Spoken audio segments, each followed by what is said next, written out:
Approximately 7 to 11 questions are continuously asked from past 3 to 4 years. So don't ever miss this chapter. So welcome back to my channel. So today we are moving on to one of the most important chapter for NEET examination, that is actually biotechnology principles and processes. As I have already told you that this chapter is having much weightage for NEET examination as like animal kingdom. So we are moving on to the new lessons, that is actually biotechnology principles and processes. Okay, as I have already mentioned that it is having much weightage, so we are actually discussing each and every line in NCERT. Okay, each and every concept in NCERT. We are not gonna miss any concept. Okay, we are not going to miss any concept. We should have to study the concept thoroughly, all the concepts in biotechnology principles and processes, and we should get full mark. If it is 7 or if it is 11 also, we should have to get full marks in the chapter biotechnology. Okay, so shall we start? So first of all, let's start the concept by telling about what is actually biotechnology. What is biotechnology? How can we define biotechnology? So generally we can say that it is actually the process of using a live organism or enzyme from organism for making a product or processes or services which are useful to human being. Have you got it? This is actually general definition. So in biotechnology we can say that using a live organism, we are using a live organism, or we are using an enzyme from organism. Now what is the purpose of using this live organism or enzyme? In order to make a product, right? So we are making a product or a services that should be, or it should be useful to human being. That is actually a general definition for biotechnology. Keep in your mind. Now I'll tell you a single example. See, as we know that milk convert into curd, right? Milk convert into curd. See, have you know the bacteria which will convert milk into curd? As everybody know that it is actually lactobacillus, right? So the lactobacillus bacteria convert milk into curd.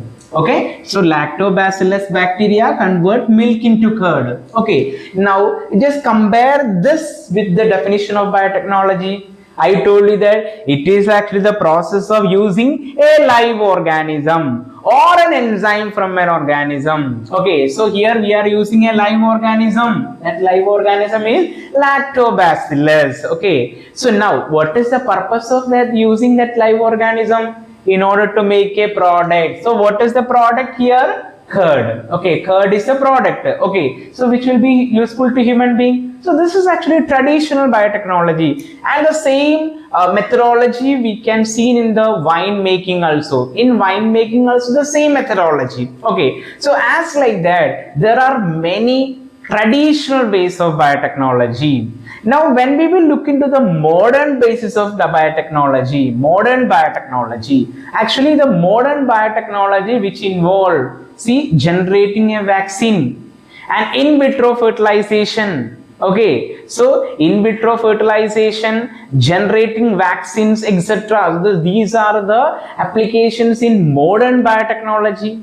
So biotechnologies are actually used in many areas. Okay, so anyhow, that and all detailedly we can discuss in the next chapter, that is actually application of biotechnology. So here I hope you got an idea about the definition of biotechnology. It is actually the process of using live organism or enzyme from organism for making a product or processes which are useful to human being. Okay, now see, European Federation of Biotechnology, EFB, European Federation of Biotechnology, EFB has given a special definition for biotechnology, so which is asked for examination. See, as you know that for examination the NEET pattern is actually continuously changing. See, nowadays more statement wise questions are there. Apart from assertion reason, statement or the option will be, it will be elongated. Okay, statement wise options are there, so there they can ask question from this part. So what is actually the definition which has been given by European Federation of Biotechnology?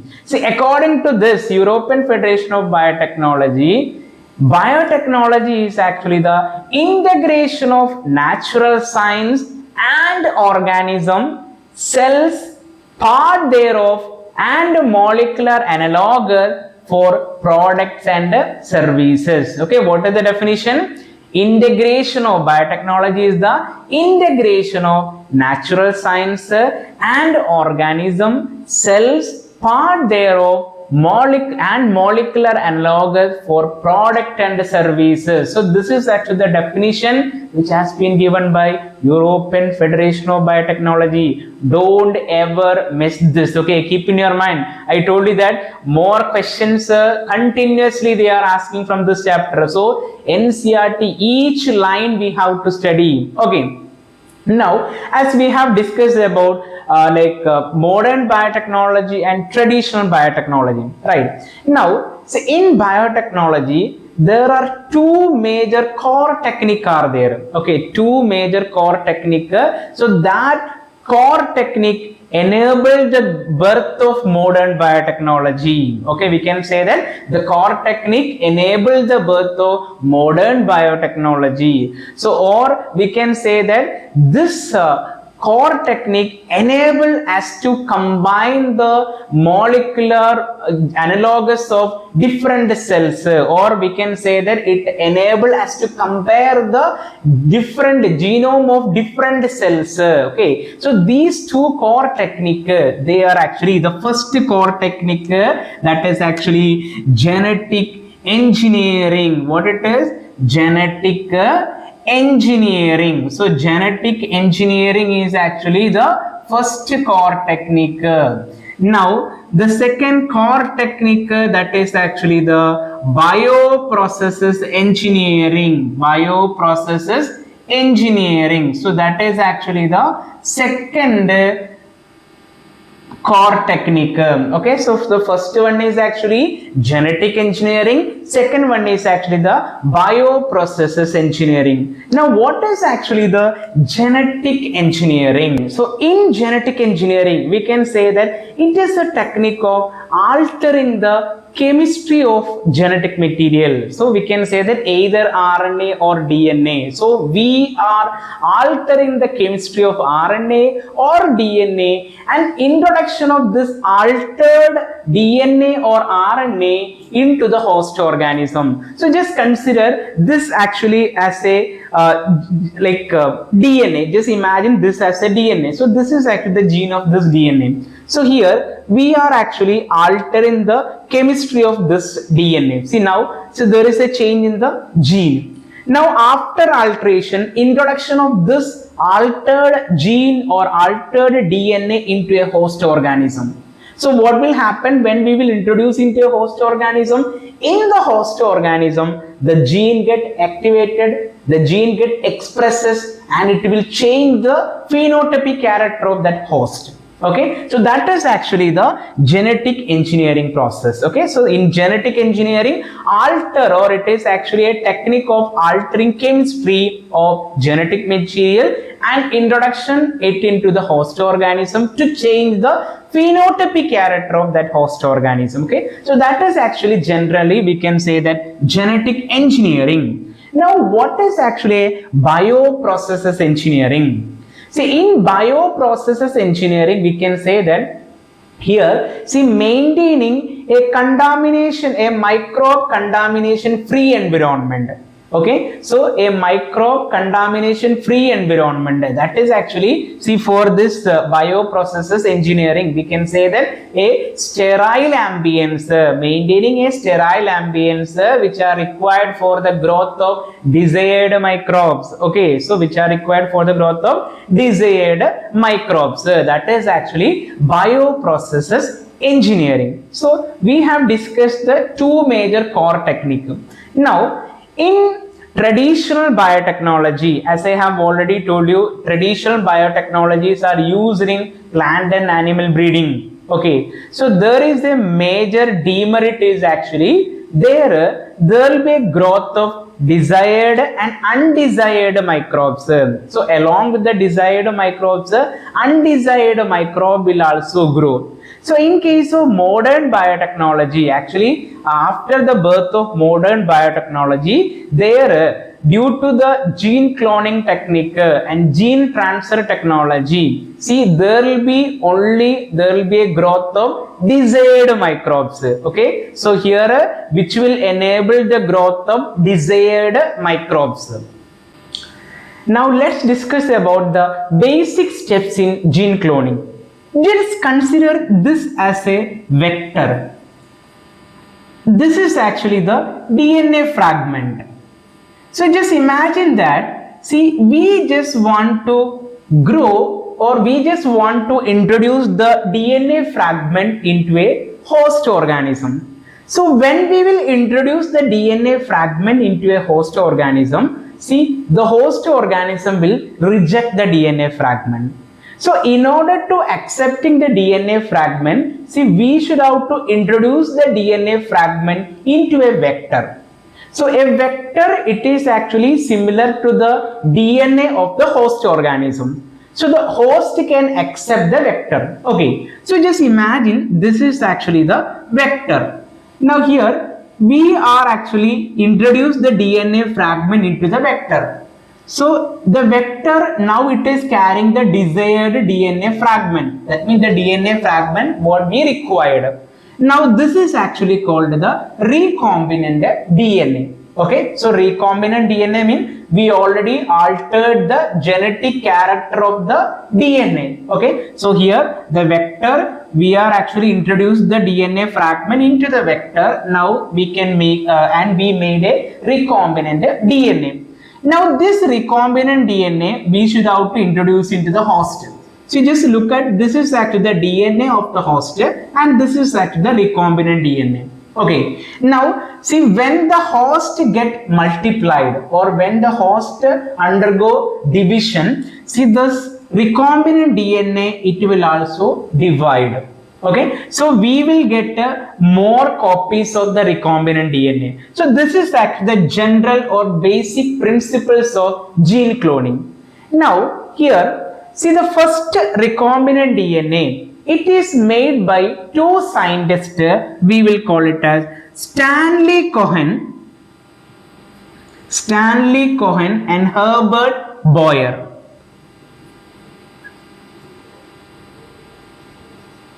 So Stanley Cohen and Herbert Boyer, they made a first recombinant DNA in the year 1972. So it is very important. Okay, so Stanley Cohen and Herbert Boyer, they made or they constructed the first recombinant DNA in 1972.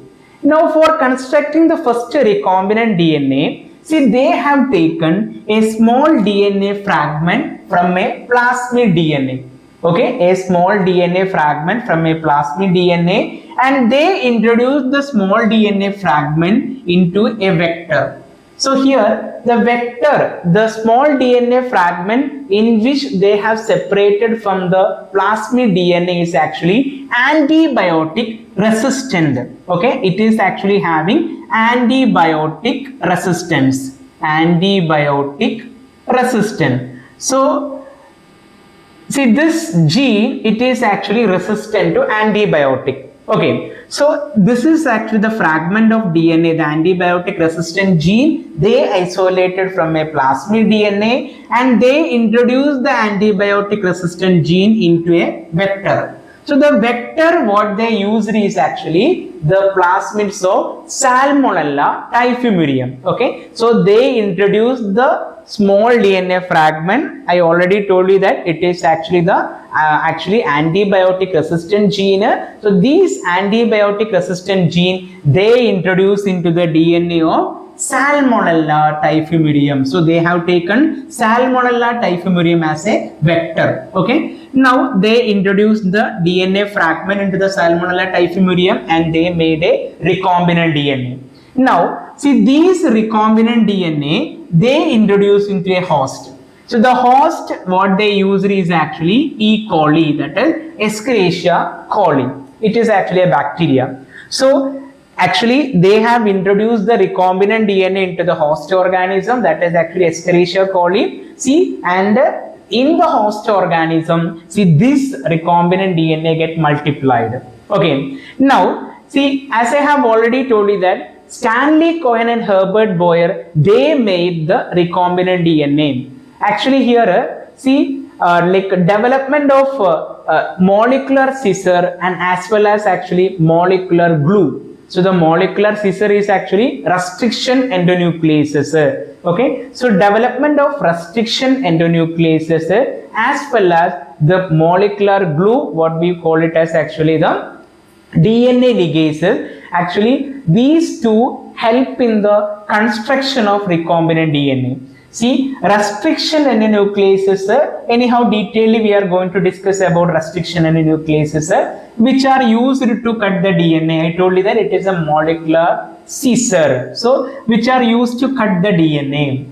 And then I told you that cutting DNA and separating the gene, and after that the separated gene we have to incorporate in the vector. Okay, so this should be glued with the vector. So for that they used another enzyme, that is actually the molecular glue, what we call it as DNA ligases. Okay, so in the construction of recombinant DNA and DNA ligases, which enable them to, or which help them to make the or construct the recombinant DNA molecule. Okay, so these are the major core technique behind the construction of a recombinant DNA molecule. Now, there are three basic steps in genetically modifying an organism. So, the first step is actually identifying a DNA with the desired gene. Now, the second step, introduction of the identified DNA into the host organism. And the third step, maintaining the desired DNA in the host organism and transfer it into the progeny. So these are the three basic steps that also you have to remember along with this.